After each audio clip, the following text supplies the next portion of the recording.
it's time to tell me I'm wrong again as we look at my top 10 favourite light novels. That man and his manga.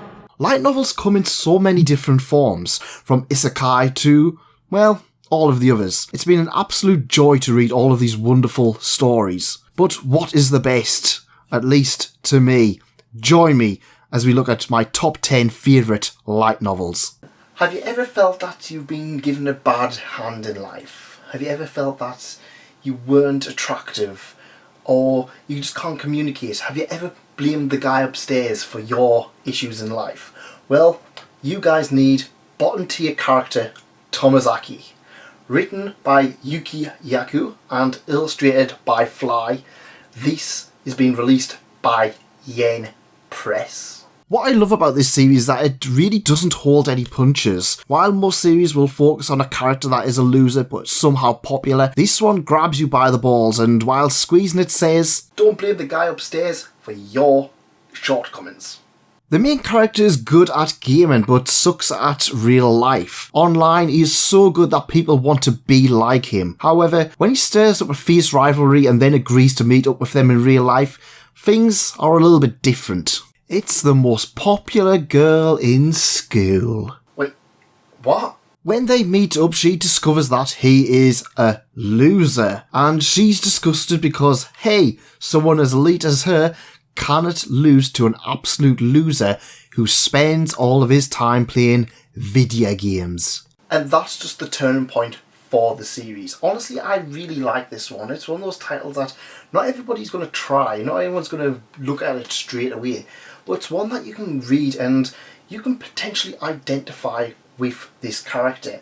Even if it's just down to the obsession he's got for not Smash Brothers. But really, when you think about it, it's kind of a self-help book. It makes someone who reading it maybe feel a little bit better for themselves, or maybe want to try a little bit better. Maybe just changing the hairstyle, or maybe the way they dress. It's one of those titles that, rather than just making a character who is unpopular be popular for the sake of it, it makes them popular after hard work and trying to change themselves. Something that not a lot of series, in my opinion, try to do. Next up we have a title that is on the lips of almost everybody who is reading light novels. And that is the Monogatari series. A series that is so complex, is so over the top, is so weird, most people don't even know how to even start it. But it's one that's worth keeping with. It's one that, once you get into it, once it gets its fingers into you, you will certainly enjoy it. Holy confusion, Batman! A series that is so long-winded and so complex it's almost impossible to get into easily. Do I start with the one that was released first in the West? Or do I go with the one that was first released in the East? A conversation that will plague us for the end of time. It's not a bizarre adventure, but it kind of is when you think about it. Monogatari does so much so well, with incredible and even fun wordplay, almost as if the words seem to dance and play across the pages. Bonds between characters are so well written it makes things feel all more interesting. I'm not gonna lie, when I first read back in Monogatari a few years ago, I didn't like it. I didn't realise it was just characters having conversations. I thought it was action and adventure and all of that weird stuff. But no, it's a competent title. It's one that I have, over the last few weeks, grown to love. Vampires, crabs, cats, snails and other types of gods are all par for the course for this particular series. But the best thing about this is really the bonds and the conversations between the characters. In fact, it sometimes feels that not a lot happens in the grand scale of things until the end of each book. However, the conversations between the characters make things so much worth the wait for the ultimate payoff. There are a ton of complex plot threads and life lessons learnt in this one that you just won't ever forget. Look at the time, it's Magic Hour, and Margie Brilliant Park was one of those titles that came out years ago in terms of the anime, and by God, I absolutely love this one. Maybe it was the fact that I love theme parks, despite having a fear of heights. Not so much a fear of heights, more of a fear of hitting the ground and dying. Created by Shoshi Gato, This series really brings back good old memories.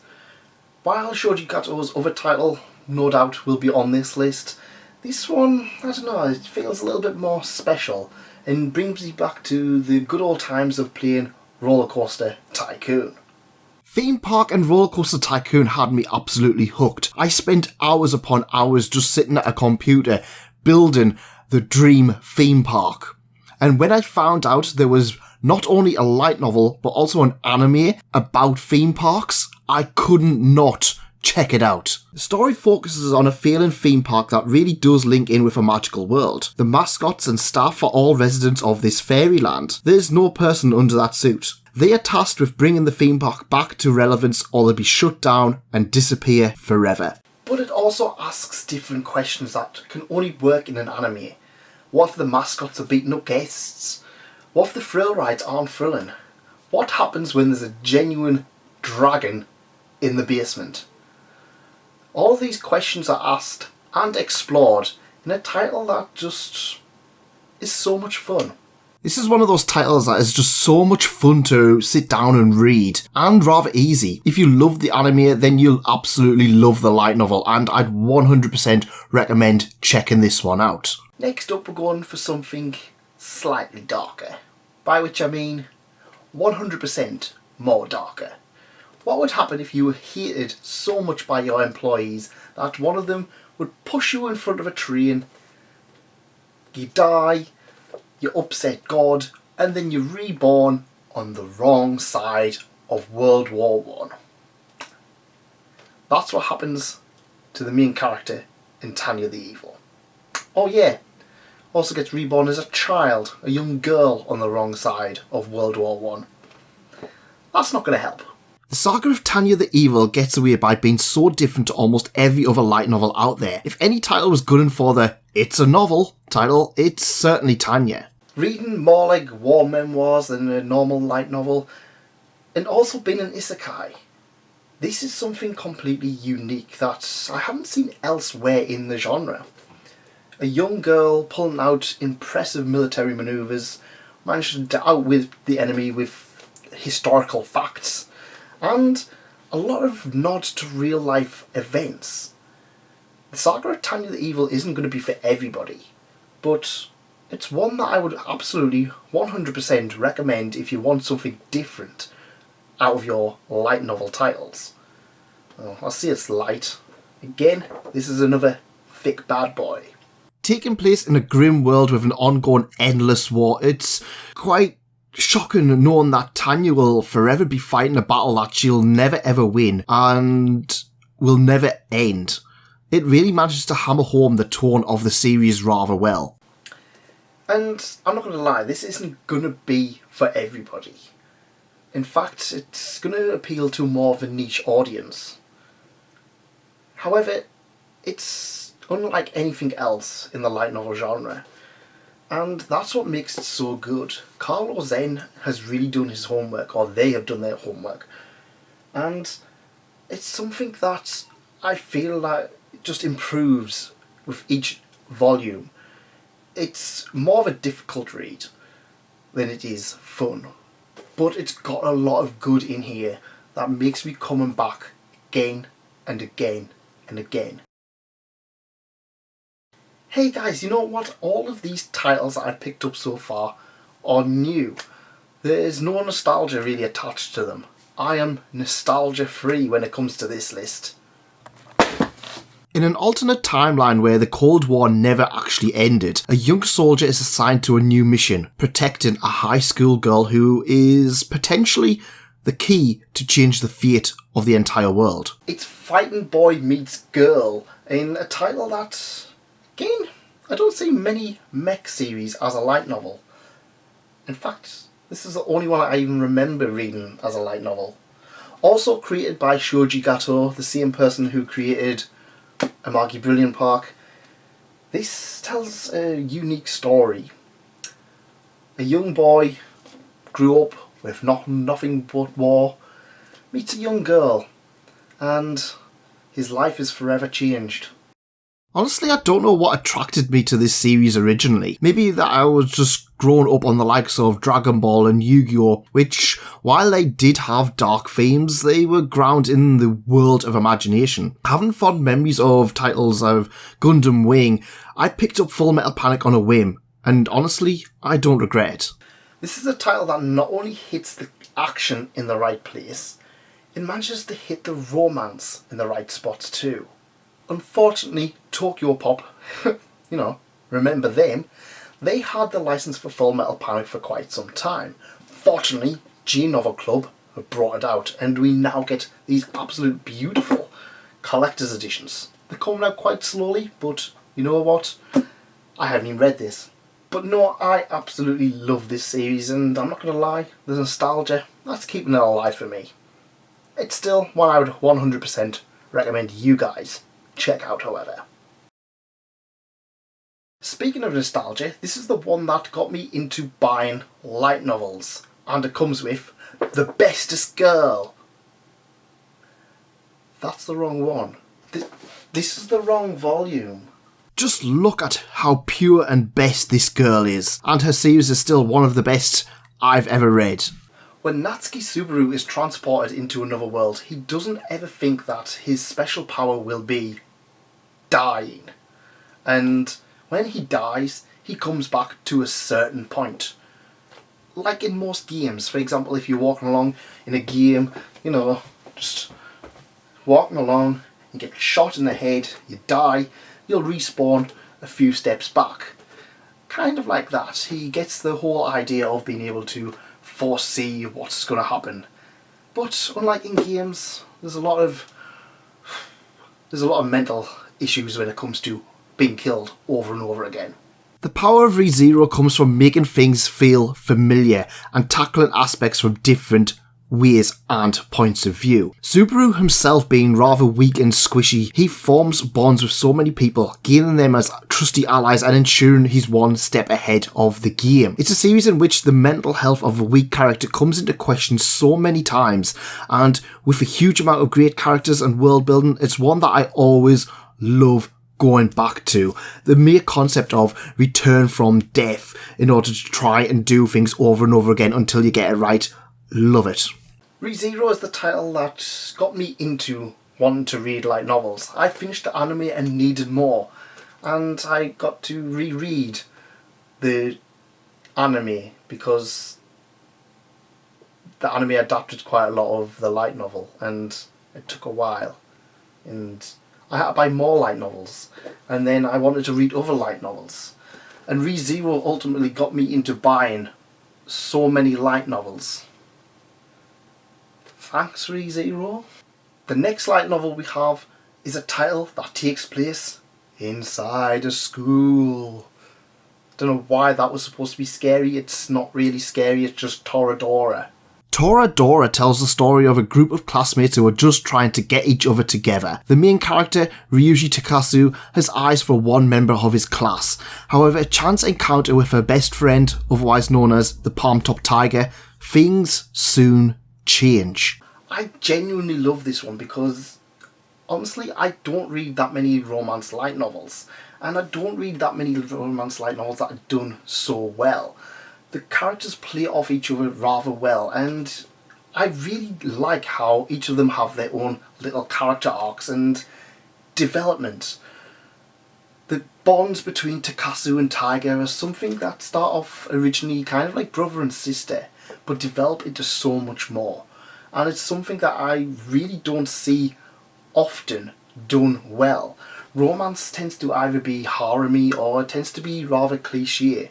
Sure, we've just talked about Full Metal Panic, and we've talked about bottom tier character Tomozaki and a Margie Brilliant Park, which all have romance elements. But I feel like Toradora, out of all of them, does it rather well. There's also ReZero, in which Subaru wants to get with every single girl. That's not really like a normal romance, is it? I love how they bring in all of these little small subplots and changes that make things not quite as simple as you first expect. Each of the characters get enough of a feature that you get attached to them. It's a huge breath of fresh air to see this kind of thing in a romance title. Rest assured, once I'm finished with the series completely, I will be looking at an in-depth video on this series. Complete history, anyone? The itsy bitsy spider climbed up the water spout. Now it's an isekai and this rhyme doesn't work. Soma Spider Saw What is a unique title in which the character is reborn in another world. That's right. But get excited. Her whole class also get reborn in another world. And she's reborn as the weak little tiny spider.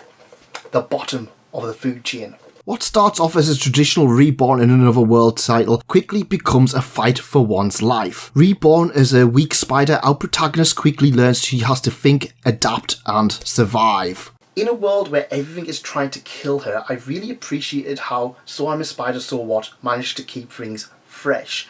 Sure, there is a lot of stats and there's a lot of overpoweredness in this character, but unlike other characters and like other series, I feel like this one does it a little bit better. As opposed to, for example, the slime isekai or insert something stupid isekai. This one kind of knows where it's going to go with its end game. And while I love those other ones, I don't know why, I felt this one was a little bit better. And without getting too much into spoiler territory, it's certainly managing to pull out all of the stops in terms of twists and turns and a natural progression of things getting more and more stronger as the series goes on. Honestly, I really love some of the things that it's actually managed to pull out in terms of the fantasy genre. It introduces a whole load of new concepts with each volume and upping the ante over and over again. And you know what? It's got a spider girl. I mean, you know, that automatically makes it awesome, doesn't it? Another title that I absolutely adore when it comes to light novels. And again, it's not really a light novel. It's kind of more of a novel. If ReZero opened the door, Overlord paved the way to me wanting to read more and more. A young man who absolutely adores his MMO game finds himself trapped as his avatar when the servers close. The Supreme Ainz Owl Gown. Now, this isn't a new tale. Other series have went and done this kind of story before. The twist, however, is that Ainz Owl Gown is an undead Supreme Lich. Basically, the final boss. One of the things I absolutely love about Overlord is the amount of amazing world building that goes through with it. Everything seems so carefully constructed that there's a huge end goal for Ainz and company. However, everything along the way just makes Ainz look more and more better. Everything is designed for it to be a stepping stone for our supreme being, Overlord. The series really builds up Ainz as a final boss-like character. While he is a good person on the inside, he realises that in order to find his friends, he's going to have to build up some influence. Not all of which is going to be positive for the world he is in. Each of Ainz's subordinates are all unique in their own special way. They bring a lot of lightheartedness to what is essentially a serious title, and it plays off a lot better than other series manage. With being such a dark series, you don't normally think of series having much in the way of jokes and laughs, but Overlord manages to not only pull them off rather well. It makes it feel all natural. And that's one of the things that keeps me coming back to Overlord. It's not only the impressive story, it's the characters behind the series as well. And come on, look at how beautiful these releases look. Yen Press really went above and beyond for this one. Overlord is such a fantastic series that I'm always so excited for when a next volume pops up. Whenever it does pop up. It's been a while since volume 11. Much like Tanya, we seem to get a new volume once in a blue moon, maybe twice a year. But it's always well worth it when one does come. And you know what? You can do a lot worse than starting with this one. It's great for beginners as well. It's something different and gives you a good impression of what a good isekai can be. Because hey, we all know there's a lot of bad ones out there. Vendor machines. Absolutely ridiculous. A vendor machine light novel. Now, before we go on to my favourite light novel of all time, I want you guys to let me know what your favourite light novels are. I haven't read everything, and it's going to be impossible for me to read everything. maybe I'll get a job in reviewing light novels someday. We can live and dream, can't we? It's never going to happen. But there are a lot of other titles that really just kind of skimmed past and didn't quite hit the mark for me. Not that these are particularly bad or even bad at all, they're all great titles. But they just didn't hit my top 10 for whatever reason. These titles include That Time I Got Reincarnated as a Slime, Classroom of the Elite, Rascal Does Not Dream, Do You Love Your Mom and a 2-hit multi-target attacks, Spice and Wolf, and Ascendance of a Bookworm. I'm sure there are plenty more titles out there, and each month I end up reading new series which I always feel need to be added to my favourite list. Finally, it's time to look at the top. And by which I mean the top, I mean my favourite light novel. And of course, we have to go with Konosuba, the worst, best girls. Imagine a series that takes so much from other isekai and makes a joke of them. The main character is absolute trash in a harem setting. The great goddess is absolutely useless. The tank is a misogynist. And the wizard can only use one incredibly powerful attack per day. That title is Konosuba. And it's just so funny. I mean, there's not many titles that I can just pick up and just have a huge laugh with. Especially when it comes to purely written. There is an absolutely superb anime out, and the manga isn't completely terrible. But what this manages to do is keep to its guns. There's not many titles that manage to start off with something funny and manage to run with it as well as Konosuba does.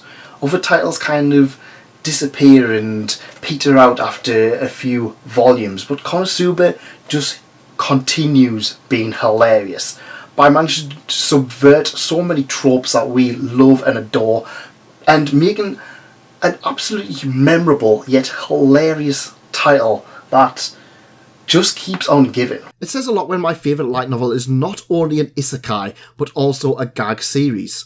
But Konosuba is worth each and every volume. It's worth knowing that the light novel is currently far ahead of the anime.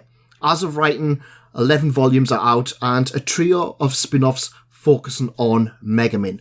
Plenty of extra content for those wanting to get into it. Sometimes I think about the titles that I own and collect and think, what would happen if I had to sell them all? Would there be any that I would keep? And you know what? I would definitely see Konosuba as one that I would 100% keep. I'm already looking forward to a reread of this once it's all complete. And much like Overlord, there's a lot of stuff that you kind of miss and you kind of forget about as the series goes on. And then you're reminded of it and you're just like, oh yeah, that was hilarious. But that's just my opinion. Let me know in the comments what your favourite light novels are, and don't forget to like, comment and subscribe and do all of that stuff. And I will see you next time. Thank you for coming and thanks again for staying. Goodbye.